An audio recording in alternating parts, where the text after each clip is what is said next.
First of all என்னுடைய YouTube channel பார்த்ததுக்கு ரொம்ப ரொம்ப நன்றிப்பா. நம்ம இந்த வீடியோவில் மே 3ஆம் தேதியிலேருந்து 7ஆம் தேதி வரைக்கும் உள்ள முக்கியமான நடப்பு நிகழ்வுகள் தான் பார்க்க போகிறோம்.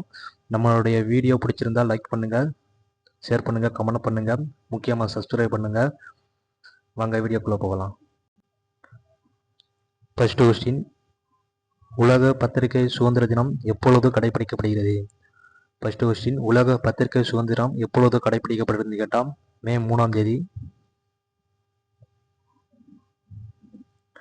செகண்ட் கொஸ்டின், இந்தியாவின் முதல் காகிதமில்லா நிதித்துறை மாநிலமாக எந்த மாநிலம் உருவெடுத்துள்ளது? இந்தியாவின் முதல் காகிதமில்லா நிதித்துறை மாநிலமாக எந்த மாநிலம் உருவெடுத்துள்ளதுன்னு கேட்டால் சிக்கிம் மாநிலம். தேர்ட் கொஸ்டின், உலகில் முதல் ஆப்டாசார் செயற்கைக்கோள் எது? உலகில் முதல் ஆப்டாசார் செயற்கைக்கோள் எது?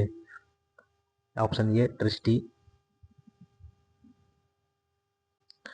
ஃபோர்த் கொஸ்டின், சின்பஸ் 2 என்பது எந்த இரு நாடுகளுக்கிடையான கூட்டு பயிற்சி? சின்பஸ் 2 என்பது எந்த இரு நாடுகளுக்கிடையான கூட்டு பயிற்சி?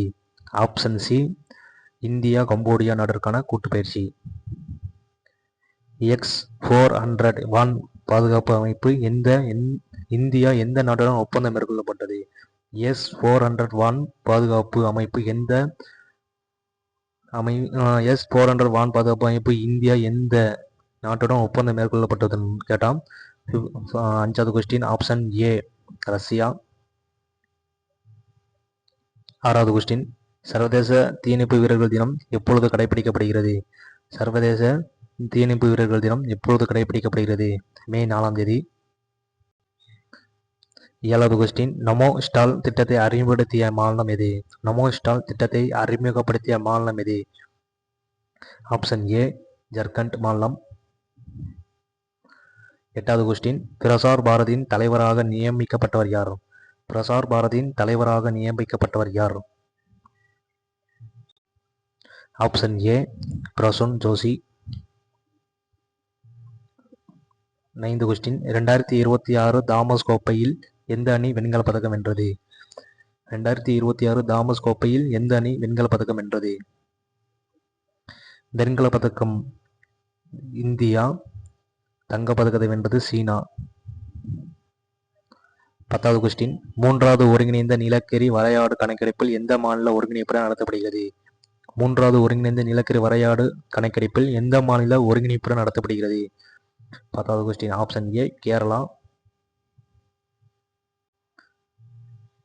11வது கொஸ்டின், தமிழ்நாட்டின் தற்போதைய ஆளுநர் யார்? தமிழ்நாட்டின் தற்போதைய ஆளுநர் யார்? Option A Rajendra Vishwanath Arlekar. 12வது கொஸ்டின், உலகின் மிகப்பெரிய நிலக்கரி உற்பத்தி நிறுவனம் எது? உலகின் மிகப்பெரிய நிலக்கரி உற்பத்தி நிறுவனம் எது? ஆப்ஷன் ஏ கோல் நிறுவனம். 13வது கொஸ்டின், ஹெர்முஸ் நீரிணை முடக்கத்தை முறியடிக்க ப்ராஜெக்ட் ஃப்ரீடம் என்ற நடவடிக்கை எந்த நாடு தொடங்கியுள்ளது? ஹெர்முஸ் நீரிணை முடக்கத்தை முறியடிக்க ப்ராஜெக்ட் ஃப்ரீடம் என்ற நடவடிக்கை எந்த நாடு தொடங்கியுள்ளது? ஆப்ஷன் டி அமெரிக்கா. உலகிலேயே வெளிநாடுகளிலிருந்து அதிக அளவில் பணம் அனுப்பப்படும் நாடு எது? உலகிலேயே வெளிநாட்டிலிருந்து அதிக அளவு பணம் அனுப்பப்படும் நாடுன்னு கேட்டால் இந்தியா.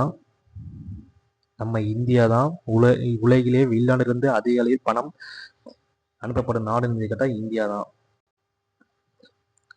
15வது கொஸ்டின், தமிழகத்தின் எதிர்க்கட்சியாக அந்தஸ்து பெற அக்கட்சி எத்தனை இடங்களில் வெற்றி பெற வேண்டும்? தமிழகத்தில் எதிர்க்கட்சியாக அந்தஸ்து பெற அக்கட்சி எத்தனை இடங்களில் வெற்றி பெற்றிருக்க வேண்டும்? ஆப்ஷன் ஏ 10% அல்லது 23 இடங்கள். 16வது கொஸ்டின், நீதி ஆயோக்கின் ஏற்றுமதி தயார்நிலை குறியீடு தமிழ்நாடு எத்தனாவது இடம்?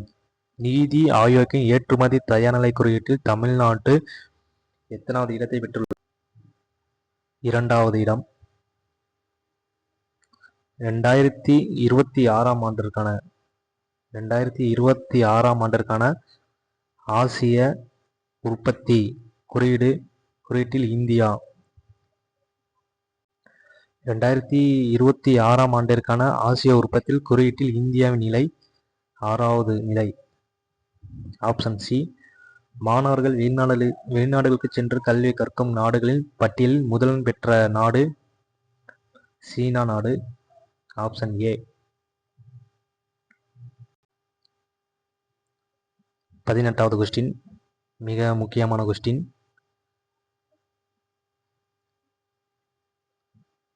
18வது தென் கடற்கரை ரயில்வே மண்டலத்தின் தலைமையகம் எது? 18வது தென் கடற்கரை ரயில்வே மண்டலத்தின் தலைமையகம் எதுன்னு கேட்டால் விசாகப்பட்டினம். 20வது கொஸ்டின், இந்தியாவின் முதல் சுற்றுப்பாதை தரவு மைய செயற்கைக்கோள் எது? இந்தியாவின் முதல் சுற்றுப்பாதை தரவு மைய செயற்கைக்கோள் எது? பெத் டெண்டர். Option A. உலகத்தரத்திலான கப்பல் பழுது பார்க்கும் மையம் எங்கு அமைக்கப்பட்டுள்ளது? உலகத்தரத்திலான கப்பல் பழுது பார்க்கும் மையம் எங்கு அமைக்கப்பட்டுள்ளது? Option A, Gujarat. 22வது கொஸ்டின், 2026ஆம் ஆண்டிற்கான புலிட்சர் பரிசை வென்ற இந்திய பத்திரிகையாளர் யார்? இது உங்களுக்கான கொஸ்டின். 22வது கொஸ்டின் வந்து நீங்கள் கமெண்ட் பண்ணுங்கள். ஆல்ரெடி நான் வீடியோவில் இந்த கொஸ்டின் பற்றி நான் சொல்லியிருந்தேன். உங்களுக்கு இந்த கொஸ்டின் தெரிந்திருந்தால் கமெண்ட் பண்ணுங்கள். நம்ம இப்போ பார்த்திருந்தபடி மே 3ஆம் தேதியிலிருந்து 7ஆம் தேதி வரைக்கும் உள்ள நடப்புகள் தான் பார்த்தோம். நம்ம வீடியோ பிடிச்சிருந்தால் லைக் பண்ணுங்கள், ஷேர் பண்ணுங்கள், கமெண்ட் பண்ணுங்கள், முக்கியமாக சப்ஸ்கிரைப் பண்ணுங்கள். அடுத்தடுத்து வீடியோவை நம்ம யூடியூப் சேனலில் பார்க்கலாம். நன்றி, வணக்கம்.